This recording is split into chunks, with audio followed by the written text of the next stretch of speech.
If you're wanting to get bigger shoulders, but you find yourself absolutely spamming lateral raises, the intensity is on point, you're taking so many sets to failure, but for some reason you're just not growing your shoulders, then perhaps it's not the level of effort that is wrong, but perhaps it's the exercise selection that is wrong. In this video, I'm going to explain to you why doing a dumbbell lateral raise is not the best way to grow your side delt. Let's get straight into it.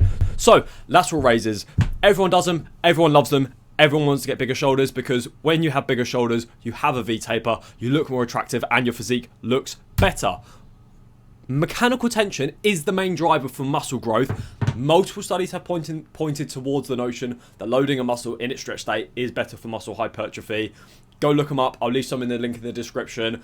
But as the research papers are coming out and as science progresses, we understand that you do need to stretch your muscle and load it in its stretch state in order to get the best hypertrophy stimulus possible.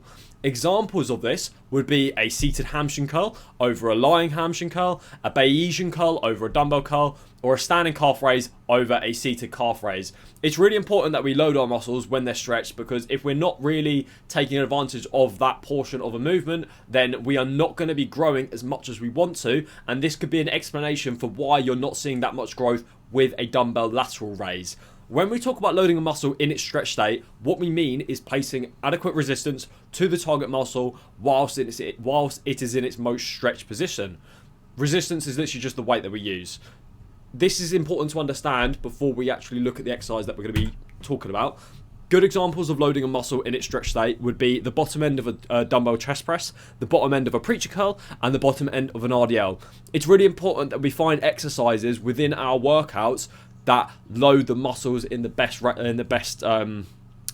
possible and have the best tension profiles.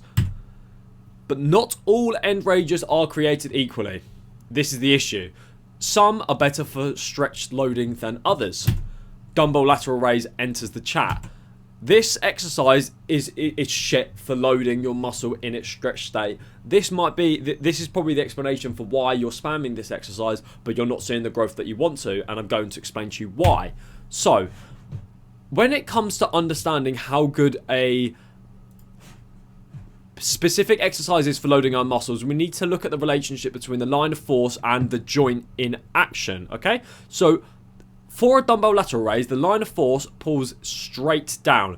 This is because whenever we use a dumbbell, the line of force is always going to be with gravity. There's no refuting gravity. This is a first principle. This is something we need to constantly pay attention to. We also need to pay attention to the joint which we are applying resistance to. The joint we're applying resistance to with a dumbbell lateral raise would be our shoulder joint.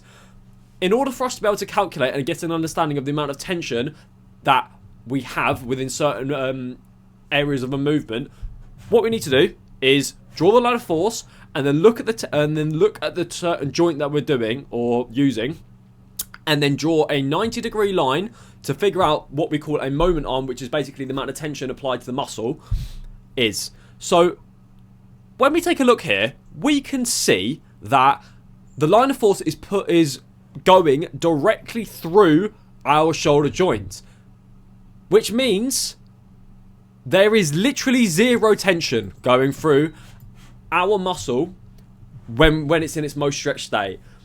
This is a massive fucking problem, because if we're wanting to get the most development from our lateral delt, we need to be loading it in its stretched state.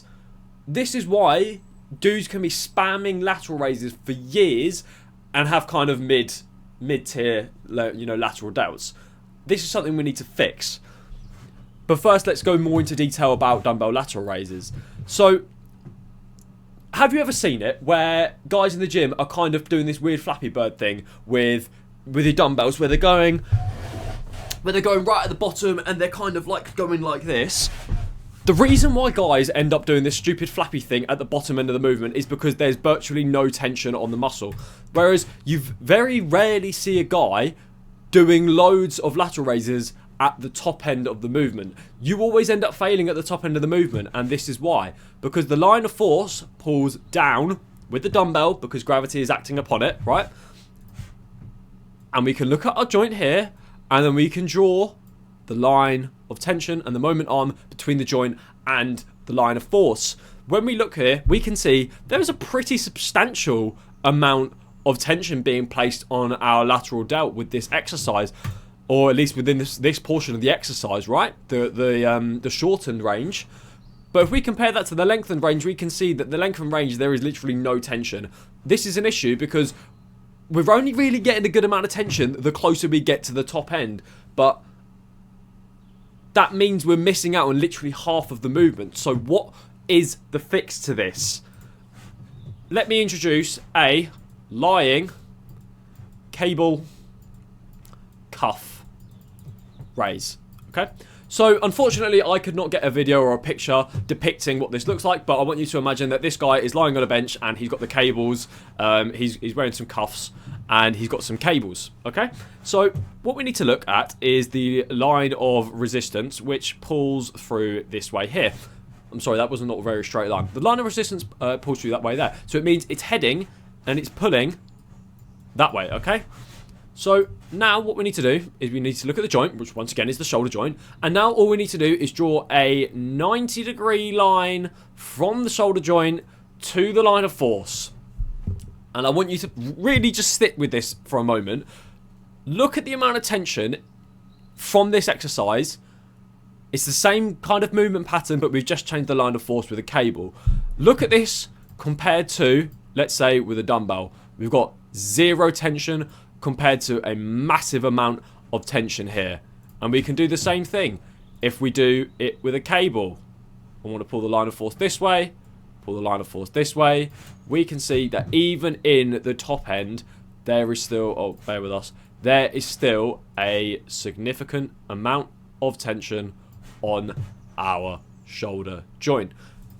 If you are wanting to get a better V-taper, and you want to grow your shoulders in the quickest way possible, and you want people to accuse you of being on steroids, then I would highly advise you to stop doing dumbbell lateral raises, because you're only going to be loading it in its shortened range, and start doing a line cable cuff raise, simply because you're going to be able to overload the muscle within its entire range of motion, rather than just doing it in the shortened or just the lengthened range. This exercise is vastly superior. So if you want to get massive, follow this. I'll leave a link in the description to a pair of cuffs if you want to purchase some.